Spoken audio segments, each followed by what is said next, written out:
Shalom and good morning.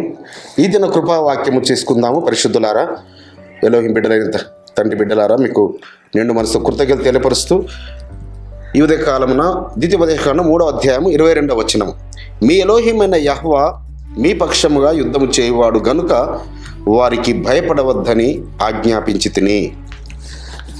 మరి ఒక సుప్రసిద్ధ కవి, ఆయన గవర్నమెంట్ ఉద్యోగి కూడా, రిటైర్మెంట్ అయ్యారు. రిటైర్మెంట్ అయితే ఆయన ఉద్యోగం చేస్తున్నంత కాలం తనకు డైరీ మెయింటైన్ చేయడం అలవాటు అన్నట్టు. అయితే ఇయర్ ఎండింగ్లో, డిసెంబర్ ఎండింగ్లో ఆయన మరి రాసుకుంటున్నాడు, తన డైరీలో రాసుకుంటుండగా మరి ఒక మంచి విశ్వాసంగా లేని కుటుంబం వారు, ఆ కుటుంబం అంతా పరమతండ్రిని సేవించేవారు. ఆయన డైరీ రాసుకుంటుంటే వెనకాల భార్య చూస్తున్నట్టు ఆయన రాసుకుంటున్నాడు, గత సంవత్సరము మరి నాకు ఏమీ మంచి జరగలేదు, మా నాన్న వృద్ధాప్యంలో మా నాన్న చనిపోయాడు, నేను రిటైర్మెంట్ అయి మరి చాలా సంతోషం కోల్పోయాను, నాకు సరైన మరి రావాల్సిన బెనిఫిట్స్ ఇంకా రాలేదు, మరి నా కుమారునికి యాక్సిడెంట్ అవ్వడం వల్ల మెడికల్ సీట్ కోల్పోయాడు, గత సంవత్సరంతో నాకు అన్ని నా చేదు అనుభవాలే అని ఆయన రాసుకుంటుంటే వెనకాల భార్య చూసి ఆమె ఒక తెల్ల కాగితం తీసుకొని రాస్తున్నది, పరమతండ్రి మహాకృపను బట్టి నా కుమారుడు భయంకరమైన యాక్సిడెంట్ నుంచి తప్పించబడ్డాడు, ఆయన సజీవుడు, ఇంకొక జన్మనిచ్చాడు పరలోకపు తండ్రి, ఆయనకు కృతజ్ఞతలు.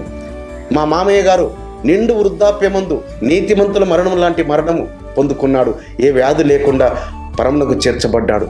ఇక మా భర్త ఉద్యోగం అంతా ఉరుగులు పరుగులు టెన్షన్స్, ఈ సంవత్సరం చాలా విశ్రాంతిగా ఉన్నాడు, తండ్రికి స్తోత్రములు అని ఆమె రాసి భర్త ఎదుట పెట్టింది. కాబట్టి బిడ్డలారా, పరమ తండ్రి మనకిచ్చే దీవెనలను మనం అర్థం చేసుకోవడంలో ఉంటుంది, మనం రిసీవ్ చేసుకునే విధానంలో ఉంటుంది. ప్రతిదీ మనకు శ్రమగా కనబడుతుంది, కానీ దాని వెనకాల ఒక దీవెన దాగి ఉంటుంది.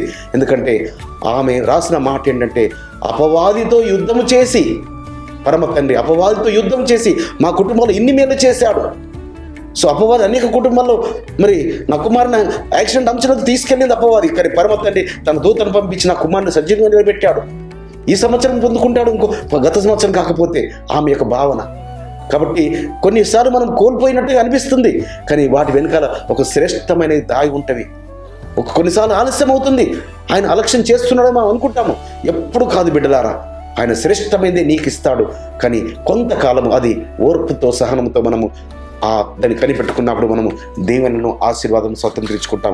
అట్టి కృప పరమ తండ్రి మనందరికీ అనుగ్రహించును గాక. ప్రార్థన చేసుకుందాం. అతి పరిశుద్ధమైన తండ్రి, అవును నాయన, నీ ప్రజల పక్షంలో మీరు యుద్ధములు చేస్తూ వారికి చేయాలని ఇచ్చినారు. అదే రీతిగా తండ్రి, ఈ యొక్క ఆత్మీయ యుద్ధములు అపవాదితో మా పక్షంలో యుద్ధములు చేస్తూ మాకు కీడును కూడా మేలుగా మార్చేవారని మీకు స్తోత్రములు చెల్లిస్తూ నజరుడైన యేషూవ మెస్సీయ నామమున స్తుతించి ప్రార్థించి వేడుకుంటున్నాం పరమ తండ్రి. మన పరలోకపు తండ్రియు, మన రక్షకుడును, మన విమోచకుడును, నజరేయుడైన యేషూవ మెస్సీయ వారి దివ్య సముఖం నుంచి మీకు, మీ కుటుంబాలకు, మీ వంశాలకు శాంతి, సమాధానం, కృపయు మెండుగా కలుగునుగాక. ఆమేన్.